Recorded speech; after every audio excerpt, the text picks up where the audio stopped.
కుల కుల గణనలో పాల్గొనని మీరు బీసీ ద్రోహులే. కేటీఆర్ హరీష్ పై సీఎం రేవంత్ ఫైర్. ఇలాంటి వాళ్ళను సామాజిక బహిష్కరణ చేయాలని పిలుపు. కేసీఆర్ చుట్టపొళ్లకు పదవుల కోసమే యువత ప్రాణాలు అర్పించింది. తెలంగాణ కోసం పోరాడిన నిరుద్యోగులను గత సర్కార్ పట్టించుకోలే. నోటిఫికేషన్లు ఇచ్చినట్లు చెప్పుకునేటోళ్ళు ఎందుకు ఉద్యోగాలు ఇయ్యలే? నాడు వరి వేస్తే ఊరేనని రైతులను కేసీఆర్ తిప్పలు పెట్టిండు. కాళేశ్వరం పేరు చెప్పి 1,00,000 కోట్లు దిగమింగిండు. 10 ఏళ్లలో మీరు చేసిందేందో, ఏడాదిలో మేము చేసిందేందో చర్చిద్దాం. 10 నెలల్లో 55,143 ఉద్యోగాల కల్పనతో దేశంలోనే తెలంగాణ రికార్డ్. గుజరాత్ సీఎంగా ఉన్నప్పుడు మోదీ ఎప్పుడైనా ఇట్లా చేసిండా, ఇట్లా ఇచ్చిండా అని ప్రశ్న. పెద్దపల్లిలో ఘనంగా యువ వికాస భారీగా సభ ఏర్పాటు చేసిండ్రు. తర్వాత గ్రూప్ అభ్యర్థులకు నియామక పత్రం అందజేస్తున్న సీఎం రేవంత్ రెడ్డి, పక్కన డిప్యూటీ సీఎం పట్టి విక్రమార్క, మంత్రులు ఉత్తమ్ కుమార్ రెడ్డి, పొన్నం ప్రభాకర్ గౌడ్, తర్వాత వెంకటరెడ్డి, పొంగులేటి శ్రీనివాస్ రెడ్డి, శ్రీధర్ బాబు, పిసిసి చీఫ్ మహేష్ కుమార్ గౌడ్, వంశీకృష్ణ, ఎమ్మెల్యేలు విజయరమణారావు, తర్వాత రాజ్ ఠాకూర్, వీరందరూ కూడా ఉన్నారు. నిన్న నియామక పత్రాలు ఇచ్చిండ్రు. 100% కులగణనలో పాల్గొన్నటువంటి మీరు 100% బీసీ ద్రోహులే, ఇంకా తేడా లేదు. ఇక మంచి పని కోసం కులగణన చేపడుతుంటే కేటీఆర్ హరీష్ రావు ఎందుకు పాల్గొనలేదని ముఖ్యమంత్రి రేవంత్ రెడ్డి ప్రశ్నించారు. మీరు ఈ రాష్ట్రంలో లేరా? బీసీలతో ఓట్లు వేయించుకోలేదా? మీరు బీసీ వ్యతిరేకులా, బీసీ ద్రోహులా అని నిలదీశారు. బీసీలకు జనాభా ప్రాతిపదికన నిధులు ఇవ్వాలని, రిజర్వేషన్లు పెంచాలని అధికారికంగా కులగణన చేస్తుంటే సహకరించకపోవడం ఏమిటని ఆగ్రహం వ్యక్తం చేశారు. కేసీఆర్ ఆనాడు సమగ్ర కుటుంబ సర్వే చేపడితే రాజకీయ వైరుధ్యాలున్నప్పటికీ తాము పాల్గొన్నామని చెప్పారు. ఇప్పుడు కులగణన పేరిట ప్రభుత్వం మంచి పని చేపడుతుంటే సహకరించాల్సింది పోయి కేసీఆర్ శాపనార్థాలు పెడుతున్నారని, 80,000 పుస్తకాలు చదివినట్టు చెప్పుకునే ఆయనకు కులగణనలో పాల్గొనాలనే కనీస మర్యాద కూడా తెలియదా అని చెప్పేసి సీఎం గట్టినే భారీగానే హాజరైన పెద్దపల్లి నియోజకవర్గంలో పబ్లిక్ బాగా వచ్చింది. పెద్దపల్లిలో జరిగినటువంటి యువ వికాస విజయోత్సవ సభలో సీఎం రేవంత్ రెడ్డితో వంశీకృష్ణ తర్వాత సభకు భారీగా హాజరైనటువంటి ఏమంటున్నారు ఒకసారి చూద్దాం. కేటీఆర్ హరీష్ ను ఊరి మీదకి వదిలిండు. కేసీఆర్ ఇంట్లో పండుకున్నాడు. గ్రామాల్లో మైసమ్మకు మొక్కి పోత్రను ఇడిచిపెట్టినట్లు అచ్చం మాట్లాడారు.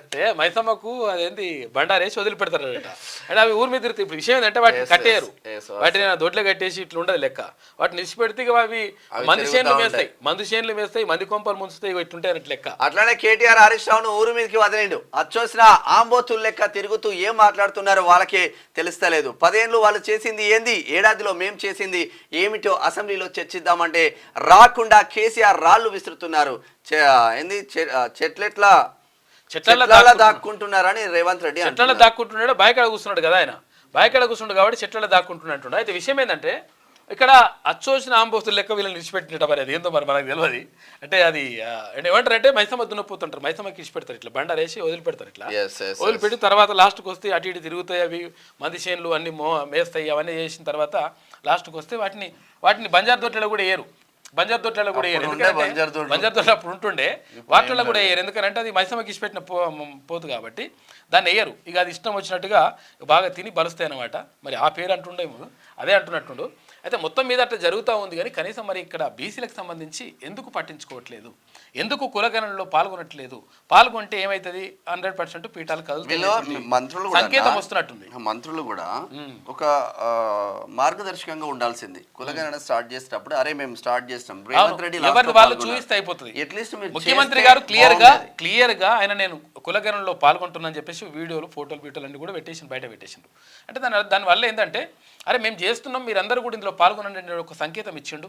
అట్లనే అందరూ కూడా చేయాల్సిండే. మరి కొంతమంది చేసిండు. పెద్దపల్లి ఎంపీ ఏమంటున్నాడు ఒకసారి చూద్దాం. స్థానిక యువతకు ఉద్యోగాలు ఇస్తాం. పెద్దపల్లి ప్రాంతానికి ఒక్క ఏడాదిలోనే 1000 కోట్ల నిధులు కేటాయించిన సీఎం రేవంత్ రెడ్డికి కృతజ్ఞతలు. అయితే గత 10 ఏళ్లు రాష్ట్రం ఆర్థికంగా చాలా నష్టపోయింది. సీఎం ఢిల్లీకి వచ్చినప్పుడు మా ఎంపీలందరినీ కేంద్ర మంత్రుల దగ్గరికి తీసుకెళ్లి నిధుల కోసం ఒత్తిడి తీసుకొస్తున్నారు. అయితే రామగుండం ఏరియాలో మంచి ఫెసిలిటీస్ తో ఎయిర్పోర్టు తీసుకొచ్చే బాధ్యత మాది. ఇక ఎన్టీపీసీ విస్తరణకు కృషి చేస్తా. తర్వాత స్థానిక యువతకు ఉద్యోగాలు తీసుకొచ్చే బాధ్యత మాది అని చెప్పేసి ఎంపీ వంశీకృష్ణ చెప్తా ఉన్నాడు. వంశీకృష్ణ యువ నాయకుడు చెప్తా ఉన్నావు. మీ తాత నుంచి పెద్దపల్లిలో మీరే ఉన్నారు.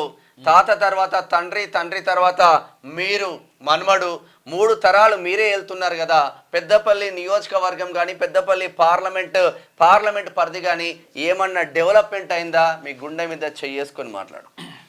క్యూ న్యూస్ లో పనిచేయటకు అనుభవం గల కెమెరామ్యాన్లు కావాలను సంప్రదించవలసిన నెంబర్లు 8688926084.